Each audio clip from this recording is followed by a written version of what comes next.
আল্লাহর নবী বলেছেন, এটি মুসলিম শরীফের হাদিস, সিয়ামু ইয়াউমি আরাফাতা আহতাসিবু আলাল্লাহি আন ইউকাফফিরাস সানাতাল্লাতী ক্বাবলা ওয়াস সানাতাল্লাতী বাদা। আল্লাহর নবী বলেছেন, আরাফা দিবসের রোজার ব্যাপারে আমি আশা রাখি এই আরাফা দিবসের রোজার মাধ্যমে আল্লাহ তাআলা পূর্ববর্তী বছর এবং পরবর্তী বছর অর্থাৎ আগের এক বছর পরবর্তী বছর মোট 2 বছরের গুনাহ আল্লাহ মাফ করে দিবেন। কোন গুনাহ? মুহাদ্দিসিনে কেরাম এই হাদিসের ব্যাখ্যায় বলেছেন সগীরা গুনাহ। তবে কোন কোন মুহাদ্দিস বলেছেন কেউ যদি তওবা করে খালিস নিয়তে সংশোধন হয়ে এরপরে আরাফা দিবসের রোজা রাখে, শুধু সগীরা নয়, তার কবিরা গুনাহ আল্লাহ মাফ করে দিবেন। একটা রোজায় কয় বছরের গুনাহ মাফ? 2 বছরের গুনাহ মাফ। তবে এটা হাজী সাহেবরা রাখবেন না। যারা হজে গিয়েছেন তারা আরাফা দিবসে রোজা রাখবেন না, কারণ তারা যদি রোজা রেখে আরাফার মাঠে হাজির হন তো হজ তো শুধু আর্থিক ইবাদত নয়, এটা শারীরিক ইবাদত। শুধু টাকা থাকলেই হজ করা যায় না, আর্থিক সক্ষমতার সাথে শারীরিক সক্ষমতাও থাকা লাগে। তো সেখানে ফিজিক্যাল এনার্জি আপনার খরচ হবে, এজন্য আপনি সেদিন ফিট থাকা দরকার, এনার্জি থাকা দরকার। না খায়া থাকলে তো অসুস্থ হয়ে যেতে পারেন। এজন্য নবীজি বলেছেন, নাহা আন সাওমি ইয়াউমি আরাফাতা বিআরাফা। নবীজি আরাফা দিবসে যারা হাজির হবে হাজী সাহেবদেরকে সেদিন রোজা রাখতে নিষেধ করে দিয়েছেন। যারা হজে যাবেন না তারা আরাফা দিবসের রোজা রাখবেন। আমরা তো যেতে পারিনি, আমরা আরাফা দিবসের রোজা মিস করব না, সবাই আরাফা দিবসে রোজা রাখবো ইনশাআল্লাহ। এখন একটা প্রশ্ন হতে পারে, হাজী সাহেবরা আরাফার মাঠে হাজির হন জিলহজ মাসের 9 তারিখ, এখন ওই দিন আমাদের দেশে কয় তারিখ? 8 তারিখ না? আমরা রোজা রাখবো কোন দিন? 8 তারিখ না 9 তারিখ? 8 তারিখ না 9 তারিখ? তো অনেকে আছেন বক্তব্যগুলো যখন অনলাইনে শুনবেন, এই যে 8 তারিখ না 9 তারিখ রাখবো এটা শুনে বাকিটা আর শুনে না, তারপর কমেন্টে তার মানে লিখে দিবে মন্তব্য, আমার মতে 8 তারিখ, আমার মতে 9 তারিখ। মানে ফেসবুকে আপনি বাংলাদেশের মাদ্রাসায় এত মুফতি পাবেন না ফেসবুকে যত মুফতি পাবেন, ঠিক আছে? মুফতি এত বেশি আপনি ফেসবুকে পাবেন। তো আপনি একটা বক্তব্য আগাগোড়া শুরু থেকে শেষ পর্যন্ত শুনতে হবে। আমরা যখন কোনো কথা বলি তখন বাড়াবাড়ি এবং ছাড়াছাড়ি এ দুটোকে আমরা অপছন্দ করে ব্যালেন্স করে কথা বলি, যাতে করে উম্মার মধ্যে কোনো ফিতনা না হয়। আপনি পুরোটা শোনেন। এখন আমরা আমল করব কোন? আমরা 8 তারিখে রোজা রাখবো না 9 তারিখে রোজা রাখবো? এ বিষয়ে ফুকাহায়ে কেরাম দুইটি মত দিয়েছেন, ফকিহগণ দুইটা মত দিয়েছেন। একদল ফকিহ বলেছেন আপনাকে আরাফার দিবস যেই দিবসে হাজী সাহেবরা আরাফার মাঠে যান ওই দিনই রোজা রাখতে হবে। এখন ওই দিন আপনার দেশে কয় তারিখ এটা কোনো ফ্যাক্ট নয়, কারণ হাদিসে 8 তারিখ বা 9 তারিখ তারিখের কথা বলা হয়নি, বলা হয়েছে আরাফা দিবসের কথা। আর আরাফার দিবস তো ওই দিন হাজী সাহেব যেদিন গিয়ে আরাফার মাঠে হাজির হবেন। সুতরাং যেই দিন হাজী সাহেবরা আরাফার মাঠে হাজির হবেন ওই দিন আপনার দেশে যত তারিখই থাকুক আপনি ওই দিন রোজা রাখবেন। এটা কয়টা মত? আমি কিন্তু আমার মত বলছি না, এটা ফকিহদের মত বলছি, এটা একটা মত। 2 নম্বর মত হলো কোন ফকিহ বলেছে যে হাজী সাহেবরা তো আরাফার মাঠে যান ওটা জিলহজের 9 তারিখ, সুতরাং যার দেশে যখন 9 তারিখ সে ওই তারিখে রোজা রাখবে। তাহলে দুইটা মত একত্রিত করলে দেখা যায় মতে কোনো মিল নাই। আমরা করব কোনটা? তর্কাতর্কি করব ফেসবুকে? না, আসেন আমরা একটু কৌশল করি। কৌশল করলে আমাদের আর তর্ক করা লাগে না। আচ্ছা, জিলহজের প্রথম 9 দিন রোজা রাখতেন কে? মুহাম্মদ সাল্লাল্লাহু আলাইহি ওয়াসাল্লাম।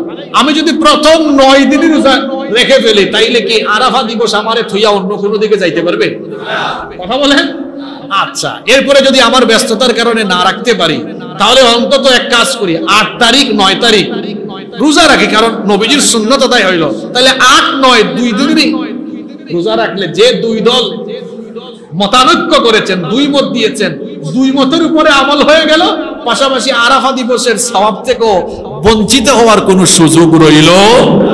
সুতরাং ও হেতুক তর্ক না করে আসুন আমরা চেষ্টা করি 9 দিনই রোজা রাখি, আর যদি না পারি ব্যস্ততার কারণে আরাফা দিবস নিয়ে কোন দিন রোজা রাখবো এই হুজুর ওই হুজুরকে প্রশ্ন করা আর ফেসবুকে মুফতিগিরি করা, এগুলো বাদ দিয়ে আসুন 8 তারিখেও রোজা রাখি, 9 তারিখেও রোজা রাখি। একদিকে নবীর সুন্নতের আমল হবে, অন্যদিকে আরাফার বরকত মিস হওয়ার কোনো সুযোগ আর নেই। তাহলে আমরা 8 তারিখে 9 তারিখে রোজা রাখবো তো ইনশাআল্লাহ। জিলহজ মাসের প্রথম 10টি দিন আল্লাহ তাআলার কাছে এত বেশি গুরুত্বপূর্ণ, আল্লাহ তাআলার কাছে এই 10 দিনের মর্যাদা এত বেশি, রব্বুল আলামিন কোরআনুল কারীমে এই 10 দিনের ব্যাপারে কসম করেছেন। কোরআনুল কারীমের 89 নম্বর সূরা সূরাতুল ফজরের শুরুতেই আল্লাহ বলেছেন ওয়াল ফাজরি ওয়া লায়ালিন আশর ওয়াশ শাফা'i ওয়াল ওয়াতর। কসম ফজরের, কসম 10 রাত্রি, কসম জুর এবং বেজুরে। রাইসুল মুফাসসিরিন আব্দুল্লাহ ইবনে আব্বাস রাদিয়াল্লাহু আনহুমা তিনি হচ্ছেন মুফাসসির কুলের সম্রাট, যারা তাফসীর পড়াশোনা করে ঘাটাঘাটি করে ওনার নাম সবাই জানে। তিনি এই আয়াতের ব্যাখ্যায় বলেছেন এখানে ওয়ালায়ালিন আশর, যে 10 রাতের কসম করা হয়েছে, এই 10 রাত দ্বারা জিলহজ মাসের প্রথম 10 রাতকে উদ্দেশ্য করা হয়েছে। তাহলে আল্লাহ তাআলা জিলহজ মাসের প্রথম দশকের কসম করেছেন, তার মানে এই প্রথম দশক কম গুরুত্বপূর্ণ না বেশি গুরুত্বপূর্ণ? নাম্বার 2 নাম্বার আল্লাহর হাবিব কি বলেছেন শুনেন। আল্লাহর হাবিব বলেছেন সারা বছরের খুচরা যে দিনগুলো আছে, এমনিতে তো মাসের মধ্যে শ্রেষ্ঠ মাস রমাদান মাস, এতে কোনো সন্দেহ নাই, কিন্তু মাসের বাহিরে যদি কেউ বলে খুচরা দিনের মধ্যে কোন দিনগুলো সবচেয়ে উত্তম, তো আল্লাহর নবী বলেছেন আফদালু আইয়ামিদ দুনিয়া আইয়ামুল আশর ইয়ানি আশরি যিলহিজ্জাহ।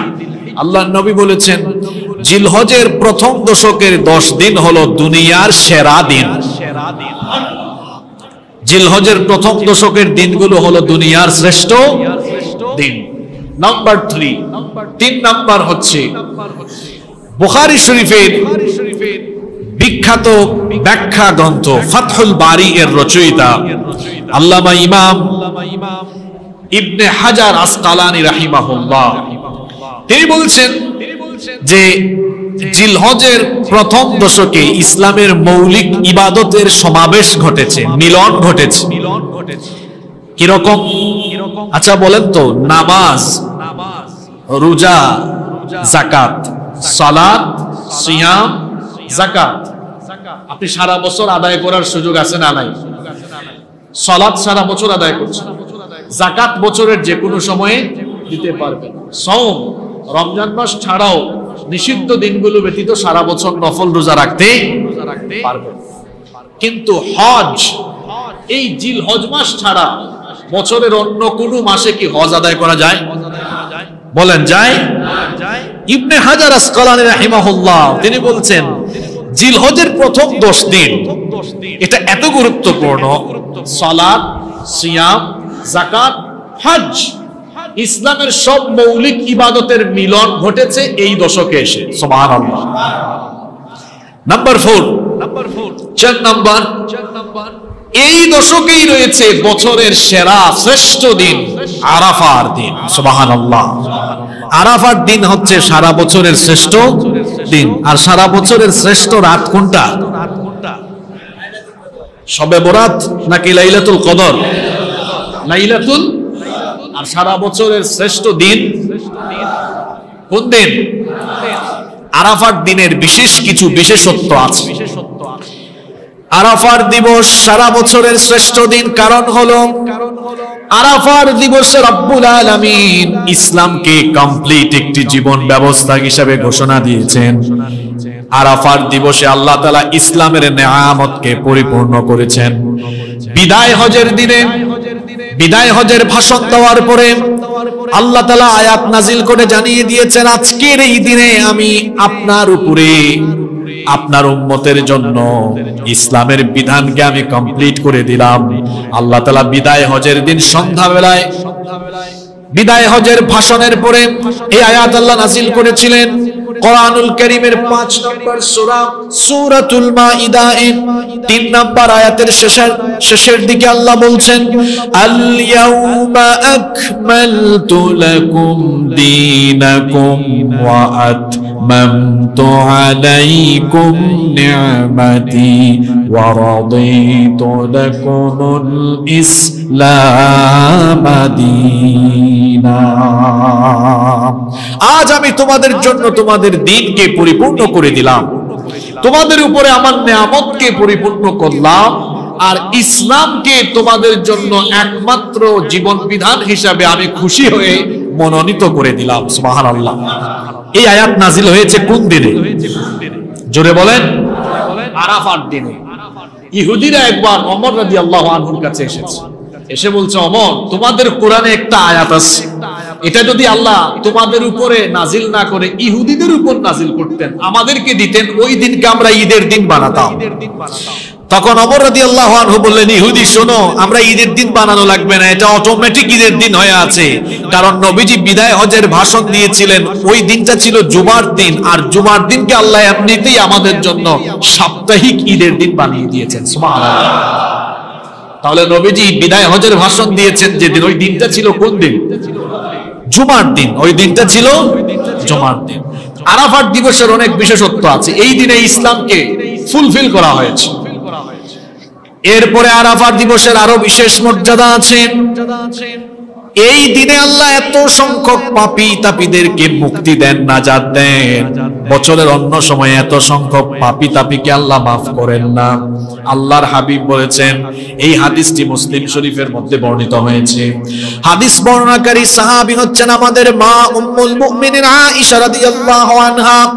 তিনি বলেছেন, মা মিন ইয়াউমিন আকসারা মিন আন ইউতিকা ফীহি আল্লাহু আবদান মিনান নারি মিন ইয়াউমি আরাফা। আল্লাহর নবী বলেছেন, আরাফার দিবসে আল্লাহ তাআলা এত সংখ্যক পাপী তাপীকে জাহান্নাম থেকে মুক্তি দেন, অন্য কোন সময় এত পাপী তাপীকে আল্লাহ জাহান্নাম থেকে মুক্তি দেন না। এই দিনে আল্লাহ তাআলার রহমত এত বেশি নিকটবর্তী হয়, ওয়া ইন্নাহু লায়াদনু আযজা ওয়া জাল্লা সুম্মা ইউবাহি বিহিমুল মালায়েকা। আল্লাহর নবী বলেছেন, আরাফা দিবসে আল্লাহ তাআলা দুনিয়ার আসমানের নিকটবর্তী হন, বান্দাদের দিকে রহমতের নজর দিয়ে তাকান। আর আল্লাহ তাআলা আরাফার মাঠে উপস্থিত লোকদেরকে দেখে তার ফেরেশতাদের সামনে সেই বান্দাদেরকে নিয়ে গর্ব করেন। আল্লাহ তখন বলেন, ফেরেশতারা, এই মানুষ বানাতে তোমরা আমাকে নিষেধ করেছিলে, তাকিয়ে দেখো আমার এই বান্দারা দামি দামি ব্র্যান্ডের কাপড় চোপড় খুলে সেলাইবিহীন 2 টুকরা ইহরামের কাপড় পরিধান করে, ধুলো মলিন বদনে, উস্কো খুস্কো চুল আর ধুলা মলিন যুক্ত বদনে এখানে হাজির হয়েছে। আমার বান্দা আমাকে রাজি করা, খুশি করা ছাড়া এখানে এভাবে আসে না।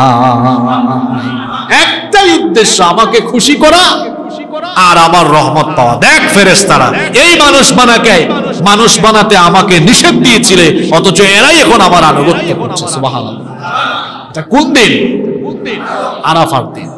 তো এই আরাফার দিবসে রয়েছে এই জিলহজের প্রথম 10 দিনের ভেতর। নাম্বার 4 নাম্বার, জিলহজের প্রথম দশকে আল্লাহ তাআলা জিকিরের প্রবর্তন করেছেন। যারা হজে যায় তারা ওখানে গিয়ে তাকবীর, তাহলিল, তাহমিদ, তাশরিক পাঠ করছে, যারা যায় না তারাও পাঠ করছে। এজন্য আল্লাহ কোরআনে কারীমে বলেছেন, ওয়ায়াযকুরুসমাল্লাহি ফি আইয়ামিন মা'লুমাত। এই নির্দিষ্ট দিনগুলোতে তিনি তার জিকিরের ব্যবস্থা করেছেন। এখানে আইয়ামিন মা'লুমাত দ্বারা কোন দিন উদ্দেশ্য? সংখ্যাধিক্য মুফাসসিরগণ বলেছেন জিলহজের প্রথম দশকই এখানে উদ্দেশ্য করা হয়েছে। নাম্বার 6 নাম্বার হচ্ছে, এই জিলহজের প্রথম দশকেই ইসলামের গুরুত্বপূর্ণ রুকন হজ পালন হয়ে থাকে। এই প্রথম দশক ছাড়া জিলহজের প্রথম 10 দিনের বাইরে অন্য কোন সময় উমরা করা যাবে, কিন্তু হজ করা যায় না। নাম্বার 7 নাম্বার, এই জিলহজের প্রথম দশকই কুরবানির মতো গুরুত্বপূর্ণ ইবাদত রয়েছে। তাহলে জিলহজের প্রথম দশক গুরুত্বপূর্ণ হওয়ার কয়টি কারণ বলেছি? 7টি। আমি একটু রিভিউ করছি, সংক্ষেপে বলছি। জিলহজের প্রথম 10টি দিন কেন গুরুত্বপূর্ণ? এক নাম্বার, কোরআনে কারীমে আল্লাহ তাআলা এই জিলহজের প্রথম দশকের কসম করেছেন। নাম্বার 2 নাম্বার, এই দিনগুলোকে নবীজি বলেছেন সারা বছরের শ্রেষ্ঠ দিন। নবীজি বলেছেন আফদালু আইয়ামিদ দুনিয়া আইয়ামুল আশর, এগুলো হচ্ছে জিলহজের প্রথম দশক সারা বছরের শ্রেষ্ঠ দিন। 3 নাম্বার, এই প্রথম দশকে ইসলামের মৌলিক ইবাদত তথা সালাত, সাওম, যাকাত এবং হজ সকল ইবাদতের মিলন ঘটেছে। 4 নাম্বার, প্রথম দশকেই রয়েছে আরাফাত দিবস। 5 নাম্বার, এই প্রথম দশকে আল্লাহ তার জিকিরের ব্যবস্থা করেছেন। 6 নাম্বার, জিলহজের প্রথম দশকে হজের মতো গুরুত্বপূর্ণ ইবাদত পালিত হয়। 7 এবং সর্বশেষ হচ্ছে জিলহজের প্রথম দশকে কুরবানির মতো গুরুত্বপূর্ণ বিধানও আল্লাহ তাআলা আমাদের জন্য দিয়েছেন। এই 7টি কারণে জিলহজের প্রথম দশক আমাদের কাছে অত্যন্ত গুরুত্বপূর্ণ এবং ফজিলতপূর্ণ। যেহেতু এই প্রথম দশক অত্যন্ত বরকতময়, অত্যন্ত ফজিলতপূর্ণ, সেহেতু হেলায় খেলায় খামখেয়ালি করে অবহেলা গাফলতি করে এই 10 দিন কাটানো কোনোভাবেই উচিত নয়, এটা সমীচীন নয়। এজন্য জিলহজের প্রথম দশককে গুরুত্ব দিয়ে কাজে লাগাতে হবে। আমি আজকের আলোচনার শুরুতেই বলেছি, রমজান মাসে দেখা যায় কম বেশি সবাই আমরা আজানের আগে এসে মসজিদে হাজির, ইবাদত বন্দেগীতে মনোনিবেশ করি, কারণ সকলেই কম বেশি রমজান মাসের গুরুত্ব জানি বুঝি বলে এই মাসটাকে কাজে লাগায়। কিন্তু জিলহজের প্রথম দশক শুধু কুরবানির হাটে, কুরবানির যে পশুর হাটে আমরা গিয়ে পশু কেনা বেচা, আর রাস্তাঘাটে কাউরে পাইলেই ভাই সাহেব কত দিয়ে কিনলেন, মোটা তাজা আছে, অথবা আরো বিভিন্ন ধরনের অহেতুক আলোচনা, আপনার দাম অনুযায়ী মনে হয় ওজন হবে না, এ ধরনের কথাবার্তা আছে না নাই? আচ্ছা, আপনি কুরবানি দিচ্ছেন, এটা কি ব্যবসা না ইবাদত? জোরে বলেন। তো কিছু মানুষের মনের ভিতরে খুতুর স্বভাবের কিছু মানুষ আছে, এরা বাসায় এসে চিন্তা করে কিনলাম তো 1.5 লক্ষ টাকা দিয়ে, কিন্তু মাংস হইতে পারে এত কেজি, ক্যালকুলেটরে হিসাব করে, আহারে এত কেজি যদি হয় তাহলে তো আমার 20-30 হাজার শর্ট পড়ে গেছে। কি বলেন, এরকম আছে না নাই? এরকম খুতুর স্বভাবের কিছু মানুষ সব এলাকায় কম বেশি আছে। কুরবানি দিয়েছেন শুধুমাত্র কার সন্তুষ্টির জন্য? হিসাব করার দরকার আছে? পশুর হাটে গিয়েছেন, যেটা আপনার পছন্দ হয়ে গেছে, দাম বেশি হোক কম হোক নিয়ে আসেন, হিসাব নিকাশের দরকার নাই। কত কেজি হয়েছে বা এটাতে কতটুকু মাংস পেলাম, গোশত পেলাম, এগুলো হিসাব নিকাশ না করে নিয়ত থাকবে মনের যে কিনেছি শুধু আল্লাহর সন্তুষ্টির জন্য, আমার পছন্দ হয়েছে, ভালো লেগেছে, এজন্য এই পশুটা আমি ক্রয় করে এনেছি শুধু আল্লাহর সন্তুষ্টির উদ্দেশ্যে জবাইয়ের জন্য, এই নিয়তে দিব। বাদবাকি কোনো অহেতুক ফালতু চিন্তা আমাদের ভেতরে আমরা নিয়ে আসবো না, ইনশাআল্লাহ। তো বলছিলাম, এই 10 দিন শুধু পশু কেনা বেচায় ব্যস্ত থাকলে হবে না, আমলের দিকেও মনোনিবেশ করতে হবে ইনশাআল্লাহ। আমরা জিলহজের প্রথম দশকে 10টি আমল সবাই করব ইনশাআল্লাহ। নাম্বার 1 নাম্বার, তওবা করে নিজেকে ক্ষমা লাভের যোগ্য বানাবো। কোন পাত্রে যদি আমরা খাবার নিতে চাই, তো ময়লা অথবা প্লেটের মধ্যে কোন ধরনের ময়লা লেগে আছে, এ ধরনের প্লেটে, এ ধরনের পাত্রে কি আমরা খাবার নেই?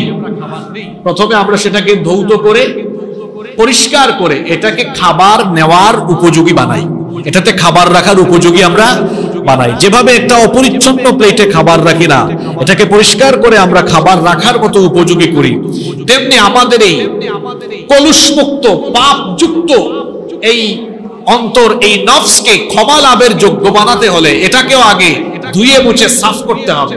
আর আমাদের এই পাপযুক্ত কালিমাযুক্ত এই অন্তরাত্মাকে পরিষ্কার পরিচ্ছন্ন করার, পবিত্র করার একমাত্র পদ্ধতি হলো তওবা করা।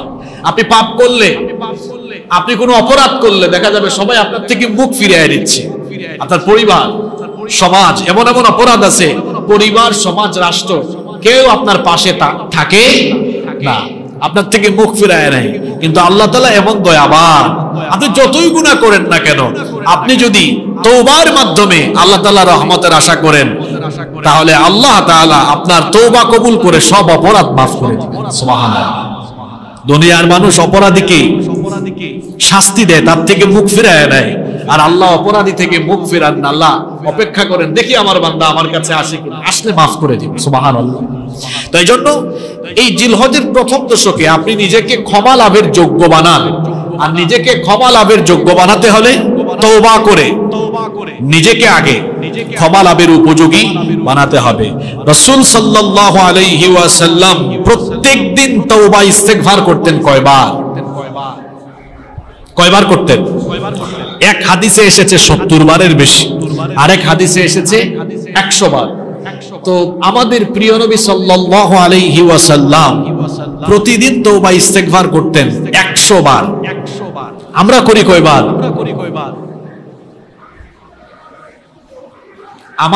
আমাদের গুনাহ, আমাদের জীবনে গুনাহ কম হোক বেশি হোক, আছে না নাই?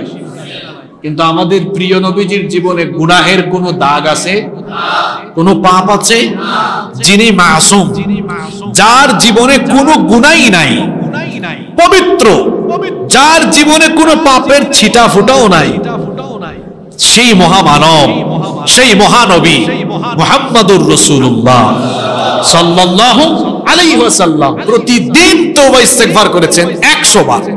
আর আমার আপনার সকাল সন্ধ্যায় গুনাহ আর গুনাহ, অথচ তওবা ইস্তেগফারের এই আমল আমাদের ভিতরে নাই। সম্মানিত মুসল্লিবৃন্দ, এজন্য নিজেদের ভেতরে আসুন এই আমলটি আমরা ডেভেলপ করি।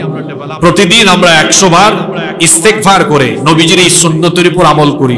ইস্তেগফারের অনেক ফায়দা আছে, অনেক ফায়দা আছে। ইস্তেগফাররত ব্যক্তিকে আল্লাহ ক্ষমা করেন, ইস্তেগফাররত ব্যক্তিকে আল্লাহ কোনো বিপদ দেন না, ইস্তেগফাররত ব্যক্তির রিজিকে কোনো ঘাটতি থাকে না, আল্লাহ ওই ব্যক্তিকে রিজিক দিয়ে ভরপুর করে দেন। ইস্তেগফাররত ব্যক্তিকে আল্লাহ বিপদ আপদ থেকে মুক্ত রাখেন, ইস্তেগফাররত ব্যক্তিকে আল্লাহ নিজে হেফাজত করেন। কত ফজিলত! ইস্তেগফারের ফজিলত বললে পুরো একটি জুমা আমাদের আলোচনা করতে হবে। ইস্তেগফারের ফজিলত, ইস্তেগফারের আরো ফজিলত হলো ইস্তেগফাররত ব্যক্তিকে আল্লাহ মুস্তাজাবুদ দাওয়া বানিয়ে দেন। সে যখনই হাত তুলে যা চায় আল্লাহ সব চাওয়া পূরণ করে দেন। তো কেন এই আমলটা আপনি নিজের মধ্যে ডেভেলপ করবেন না? চলনে বলনে, ওঠা বসা, চলাফেরায়, সকল ক্ষেত্রে কিছুক্ষণ পর পর ইস্তেগফারের আমল করেন। কিছু মানুষ আছে মসজিদে ঢুকে ফেসবুক চালায়, ওই উপরের তলায় এখনো কয়েকজন মুসল্লি এরকম এখনো থাকতে পারে, তারা ফেসবুক চালানোতে ব্যস্ত। এই মসজিদ কি ফেসবুক চালানোর জায়গা? বসে আছেন, ইস্তেগফার করেন, আস্তাগফিরুল্লাহ আস্তাগফিরুল্লাহ। এই বাক্যটির পাওয়ার এত বেশি, এটা আপনাকে দুনিয়া আখিরাতে লাভবান বানাবে। সুবহানাল্লাহ। তাহলে প্রথম দশকে আল্লাহর রহমত পেতে হলে প্রথমে তওবা, প্রথমে কি? নাম্বার 2 নাম্বার, যারা কুরবানি করার নিয়ত করেছেন অথবা যারা কুরবানি করবেন না, সকলেই এই আমলটি করতে পারবেন। জিলহজের চাঁদ উদিত হওয়ার পরে নখ, হাত পায়ের নখ, চুল, দাড়ি, গোঁফ বা শরীরের অবাঞ্ছিত কোনো অংশের লোম কর্তন করা যাবে না। এটি অন্যতম গুরুত্বপূর্ণ একটি আমল। সুনানে ইবনে মাজায় হাদিস বর্ণিত হয়েছে, নবী করিম সাল্লাল্লাহু আলাইহি ওয়াসাল্লাম বলেছেন, মান রাআ হিলাল যিল হিজ্জাহ ওয়া আরাদা আন ইউদহি ফালা ইয়াখুদান্না মিন শা'রিহি ওয়ালা মিন আযফারিহি। নবীজি বলেছেন, যে ব্যক্তি জিলহজের চাঁদ দেখবে এবং কুরবানির নিয়ত করবে, সে যেন তার চুল, দাড়ি এবং শরীরের অবাঞ্ছিত অংশের লোম না কাটে, নখও যেন না কাটে। যারা কুরবানি করবেন না সওয়াবের উদ্দেশ্যে, তারাও এই আমলটি করতে পারবেন। তো আপনারা বলবেন যে এখানে তো বলা হয়েছে ওয়া আরাদা আন ইউদাহি, যে কুরবানির ইচ্ছা করে। তো আমাদের তো কুরবানির ইচ্ছা নাই, আমরা কেন এই আমলটি করব? শুনেন কেন করবেন। আপনাদেরকে একটা হাদিস শোনাই, মুস্তাদরাকে হাকিমের মধ্যে এই হাদিসটি বর্ণিত হয়েছে। আব্দুল্লাহ ইবনে উমর রাদিয়াল্লাহু আনহুমা, তিনি একবার রাস্তা দিয়ে যাচ্ছেন। أن ابن عمر رضي الله عنه مر بامرأة تأخذ من شعر ابنها في أيام العشر। আব্দুল্লাহ ইবনে উমর রাদিয়াল্লাহু আনহা, আব্দুল্লাহ ইবনে উমর রাদিয়াল্লাহু আনহুমা, তিনি এক মহিলার পাশ দিয়ে যাচ্ছিলেন। ওই মহিলা তার সন্তানের চুল কেটে দিচ্ছিল। এটি দেখে তিনি বললেন, লাউ আখারতিহি ইলা ইয়াউমিন নাহরি কানা আহসান। তুমি যদি তোমার সন্তানের চুল না কেটে কুরবানির দিন পর্যন্ত অপেক্ষা করতে, কানা আহসান, এটা তোমার জন্য অতি উত্তম হতো। সুবহানাল্লাহ। তাহলে বোঝা গেল যে যিনি কুরবানি করবেন না তিনিও এই আমলটি করতে পারেন। আমরা সওয়াবের উদ্দেশ্যে এই আমলটি করব ইনশাআল্লাহ। জিলহজের চাঁদ ওঠার আগেই আমাদের যদি প্রয়োজন হয় নখ, চুল, দাড়ি বা অবাঞ্ছিত অংশের লোম কর্তন করার প্রয়োজন হলে আমরা সেটা করে ফেলবো। জিলহজের চাঁদ উদিত হওয়ার পরে, চাঁদ দেখার পরে আমরা এটি আর করব না। আল্লাহ এই আমলটির তৌফিক আমাদেরকে দান করেন। নাম্বার 3, 3 নাম্বার, প্রথম দশক খুব গুরুত্বপূর্ণ। এজন্য এই প্রথম দশকে যতটুকু সম্ভব বেশি বেশি নেক আমলের প্রাণান্তকর প্রচেষ্টা চালাতে হবে। কারণ এই দশকের নেক আমলের মর্যাদা কত বেশি শুনেন। আবু দাউদ এবং তিরমিজির বর্ণনায় হাদিস এসেছে। হাদিস বর্ণনাকারী সাহাবী হচ্ছেন আব্দুল্লাহ ইবনে আব্বাস রাদিয়াল্লাহু আনহুমা। তিনি বলছেন রাসূল কারীম আমরা সকলে পড়ি সাল্লাল্লাহু আলাইহি ওয়াসাল্লাম বলেছেন, মা মিন আইয়ামিন আল আমালুস সালিহু ফিহা আহাব্বু ইলাল্লাহি মিন হাযিহিল আইয়াম, ইয়ানি আইয়াম আল আশর। আল্লাহর নবী বলেছেন জিলহজের প্রথম 10 দিনের নেক আমল আল্লাহর কাছে যতটা পছন্দনীয়, অন্য সময়ের নেক আমল আল্লাহর কাছে ততটা প্রিয় নয়। এক সাহাবীরা তখন নবীজিকে জিজ্ঞেস করলেন, ইয়া রাসূলুল্লাহ, সবাই পড়ি সাল্লাল্লাহু আলাইহি ওয়াসাল্লাম, ওয়ালাল জিহাদু ফি সাবিলিল্লাহ, জিলহজ মাসের প্রথম 10 দিন নেক আমল করার চাইতেও আল্লাহর রাস্তায় জিহাদ করা কি উত্তম নয়? আল্লাহর নবী বললেন, লা ওয়ালাল জিহাদু ফি সাবিলিল্লাহ। আল্লাহর নবী বললেন জিলহজের প্রথম দশকের নেক আল্লাহর রাস্তায় জিহাদ করার চাইতেও জিলহজ মাসের প্রথম 10 দিনের নেক আমল আল্লাহর কাছে অতি উত্তম। আল্লাহর রাস্তায় জিহাদের চাইতে প্রিয় কোনো জিনিস আল্লাহর কাছে নেই। এক হাদিসে এসেছে নবীজিকে জিজ্ঞেস করা হয়েছে আল্লাহর কাছে সবচেয়ে পছন্দনীয় আমল কি? নবীজি বললেন as-সালাত। প্রথমে বললেন নামাজ, এরপরে বললেন ওয়াল জিহাদু ফি সাবিলিল্লাহ, আল্লাহর রাস্তায় জিহাদ করা। সাহাবীরা বললেন নবীজি আল্লাহর রাস্তায় জিহাদের চাইতে কি জিলহজের প্রথম 10 দিন আমল করা, নেক আমল করা উত্তম? নবীজি বললেন আল্লাহর রাস্তায় জিহাদ করার চাইতেও জিলহজের প্রথম 10 দিন নেক আমল করা অতি উত্তম। সুবহানাল্লাহ। তবে ইল্লা রাজুলুন খারাজা বিনাফসিহি ওয়া মালিহি ফালাম ইয়ারজি মিন যালিকা বিশাই, ওই ব্যক্তির কথা ভিন্ন যে তার জানমাল দিয়ে আল্লাহর রাস্তায় জিহাদ করে জানমাল কোনটা নিয়ে বাড়ি ফিরতে পারে নাই, অর্থাৎ শহীদ হয়ে গিয়েছে, তার মর্যাদা ভিন্ন। কারণ শহীদের মর্যাদা স্বভাব থেকে কম না বেশি? আমরা অনেকে শাহাদাতের মর্যাদা বুঝি। শাহাদাতের মউত হলো শ্রেষ্ঠ মউত। মরবেন না, এরকম অমর হয়ে থাকবেন, এই মসজিদে এমন কে আছে? মরতে তো হবেই। মৃত্যু থেকে কেউ আমরা রেহাই পাবো? তো মরতে যখন হবেই, তাহলে শ্রেষ্ঠ মউত যদি পাই সেটা আমার জন্য ভালো না খারাপ? এই জন্য রাসূল কারীম সাল্লাল্লাহু আলাইহি ওয়াসাল্লাম এবং তার সাহাবীরা সব সময় শাহাদাতের মউত কামনা করতেন। তারা শাহাদাতের মউত চাইতেন, কারণ শহীদি মউতের এত বেশি মর্যাদা। আপনি অন্য যে কোনো হালতে যদি মারা যান, মরা বাঁচে, বিচার আছে, হিসাব বা বিচার ছাড়া রেহাই আপনি পাবেন না। কিন্তু শাহাদাতের মউতের এত বেশি মর্যাদা। আল্লাহর নবী বলেছেন শহীদের কাছ থেকে আল্লাহ কোনো হিসাব নেন না, শহীদের কাছ থেকে আল্লাহ কোনো বিচারও করেন না। বিনা হিসাবে বিনা বিচারে আল্লাহ তাদেরকে জান্নাত দিয়ে দেন। তো শহীদ হতে হলে ঘরে বসে শহীদ হওয়া যায়? শহীদ হতে হলে আপনাকে শাহাদাতের কাজে থাকা লাগবে। আর শাহাদাত এটা নসিব হয় কিভাবে?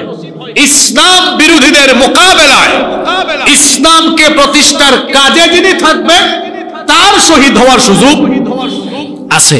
আপনি ইসলাম প্রতিষ্ঠার কাজে না থেকে শহীদ হওয়ার কোনো সুযোগ আছে?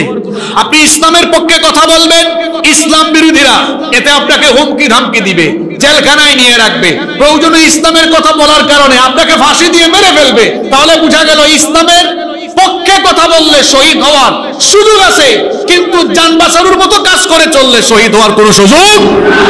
হিকমত খাটায় চললে আপনি শহীদ হতে পারবেন না। শহীদ হতে হলে ইসলামের পক্ষে কথা বলা, ইসলামের পক্ষে কাজ করা, দিন কায়েমের আন্দোলনে নিজেকে শামিল রাখতে হবে, নইলে তো শহীদ হওয়ার কোনো সুযোগ নাই। তো শাহাদাতের মউত হলো শ্রেষ্ঠ মউত, এটি জীবনের শ্রেষ্ঠ পাওয়া। এজন্য আমাদের সকলকে অন্তরে শাহাদাতের তামান্না রাখতে হবে। শাহাদাতের তামান্না যদি অন্তরে রাখেন, সারা জীবন আপনি দিন কায়েমের পক্ষে কাজ করেন, যদি নসিবে শাহাদাত নাও থাকে, লাভ আছে। লাভটা কি? যে ব্যক্তি সারা জীবন অন্তরে শহীদ হওয়ার তামান্না লালন করবে, শহীদ না হয়েও যদি মারা যায়, নবীজি বলেছেন মান সাআলাল্লাহু শাহাদাতা মান সাআলাল্লাহু শাহাদাতি বিসিদকিন বাল্লাগাহু আল্লাহু মানাজিলাশ শুহাদাই ওয়া ইম্মা তাআলা ফিরাশিহি। নবীজি বলেছেন শাহাদাতের তামান্না রেখে কেউ যদি শহীদ না হয়ে বিছানায় শুয়ে থাকা অবস্থায় মারা যায়, সারা জীবন অন্তরে শাহাদাতের তামান্না লালন করার কারণে আল্লাহ ওই ব্যক্তিকে মরার পরে শহীদ হিসাবেই মর্যাদা দিয়ে আল্লাহ তাকে শাহাদাতের মর্যাদা দান করবেন। সুবহানাল্লাহ। তাহলে অন্তরের মধ্যে শাহাদাতের মর্যাদা রাখার দরকার আছে না নাই? শাহাদাতের তামান্না রাখার দরকার। এই শাহাদাতের তামান্না রাখতে হবে। আর শহীদ হতে হলে নবীজির সুন্নত বাস্তবায়নের কাজ করতে হবে। নবীজির সুন্নত কি?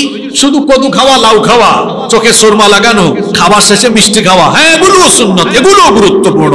কারণ নবীজির প্রত্যেকটা সুন্নতকে আমরা ভালোবাসি। সারা দুনিয়ার সবকিছুকে একদিকে রেখে, এক পাল্লায় রেখে, নবীর একটা সুন্নতকে আরেক পাল্লায় রাখলে সারা দুনিয়া, এমনকি সৃষ্টি জগতের সবকিছু মিলেও নবীর একটা সুন্নতের সমান হবে না। কিন্তু নবীজির জীবনের সবচেয়ে বড় সুন্নত হলো, নবীজি এসেছিলেন এই পৃথিবীতে মানুষের মন গড়া তৈরি করা সমস্ত মতবাদের শিকড়কে গুড়ায় কেটে দিয়ে আল্লাহর জমিনে আল্লাহর হুকুমত কায়েম করা। এটি ছিল নবী এই দুনিয়াতে আগমনের উদ্দেশ্য।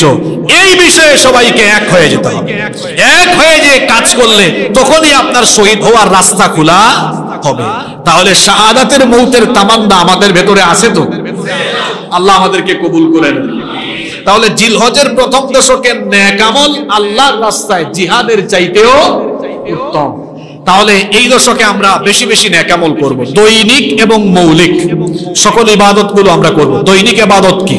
5 ওয়াক্তের নামাজ। এটা কি মাঝে মাঝে, সাপ্তাহিক না দৈনিক? দৈনিক আর মৌলিক।